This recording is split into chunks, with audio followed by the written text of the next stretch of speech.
Сәлем қыздар, бүгін біз сникерс пирогын дайындадық. Менің рецептіммен жасап көріңіздер. Жасай отырып, менің каналымды қолдап, коммент, лайк жаза отырыңыздар. Мен өте қуанышты боламын. Сіздермен кері байланыста отыратын боламын. Ал кеттік, ең алдымен өзіміздің ыдысымызға ұнды өлшеп алатын боламыз. Ол ұнымызға майымызды салып, қолымызбен әбден үгітіп аламыз. Үгітіп болғаннан кейін сұйық заттарымызды, яғни оны да өлшеп аламыз. Жұмыртқамыздың үстіне қаймағымыздың үстіне қантымызды қосып, қолымызбен, венчегімізбен немесе миксермен араластырып, қантымызды ерітіп алатын боламыз. Ерітіп болған соң,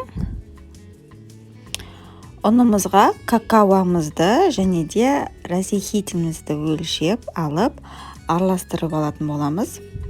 Яғни құрғақ заттарымызды араластырып болған соң, жаңағы сұйық заттарымызды қосып, араластырып, песочный қамырымызды дайындап аламыз. Әбден қолымызбен езіп алатын боламыз.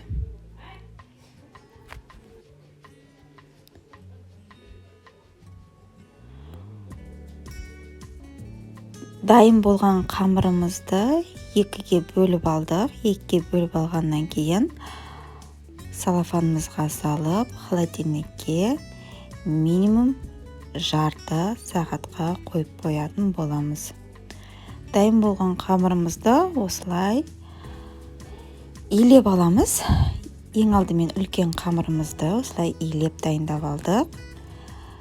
Формамызға салып, осылай тегістеп шығатын боламыз. Тегістеп болғаннан кейін жан-жағын кесіп, тегістеп аламыз.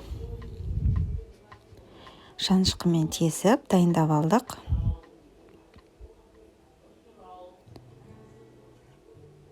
Дайын болды. Енді начинкамызға көшеміз. Начинкамыз карамельмен дайындасаңыздар да болады, немесе вареный сгущенка варенкамен арахисті араластырып, осылай начинкамызды құйып аламыз. Құйып болғаннан кейін үстіне қоятын қамырымызды илеп, оны менкінде кесіп алыңыздар. Өте ыңғайлы. Әрі әдемі болу үшін біркелкі қылып осылай қойып шығыңыздар. Дайын болған соң 170 градуста 40-45 минут қызып тұрған пеште осылай пісіріп алатын боламыз. Менің рецептерім сіздерге ұнаса, подписка, колокольды басып қойыңыздар. Өте тәтті, керемет рецептермен бөлісіп отыратын боламын. Жаңылсен қызы ас болсын.